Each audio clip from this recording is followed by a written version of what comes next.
अगर आपकी मुट्ठी बंद है तो आप किसी से हाथ नहीं मिला सकते। किसी से हाथ मिलाने के लिए इस मुट्ठी को खोलना पड़ता है। अगर आपके पास आंखें हैं तो आप आसमान की बुलंदियों को नहीं देख सकते, क्योंकि ऊपर देखने के लिए सर उठाना पड़ता है। एक अच्छा घोड़सवार बनने के लिए घोड़े पर सवारी करना, घोड़े पर बैठना जरूरी नहीं होता।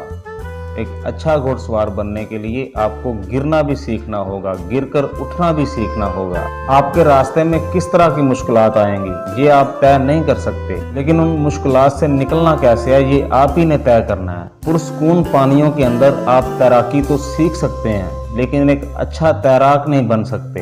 एक माहिर तैराक बनने के लिए आपको नदी में उतरना पड़ेगा, उसके बहाव का मुकाबला करना पड़ेगा। दोस्तों, जिंदगी में हमेशा आने वाली मुश्किलों से ना घबराओ, क्योंकि मुश्किलें हमेशा काबिल लोगों की जिंदगी में आती हैं। बेकार लोगों से तो वो अक्सर कतरा के गुजर जाती हैं। इस दुनिया में उड़ने वाले हर परिंदे के दो ही पर होते हैं, लेकिन हर परिंदा आसमान की बुलंदियों पर नहीं उड़ पाता, क्योंकि बुलंद फिजाओं में प्रवास करने के लिए मजबूत परों की नहीं, बुलंद हौसलों की जरूरत होती है। हमेशा ये याद रखना, एक मुर्दा मछली को पानी का बहाव चलाता है, और जिस मछली में जान होती है वो अपना रास्ता खुद बनाती है। इसलिए जिंदगी में कुछ कर दिखाना है तो अपना रास्ता खुद बनाओ। बहाव के साथ चलने की बजाय लहरों के खिलाफ तैरने की कोशिश करें।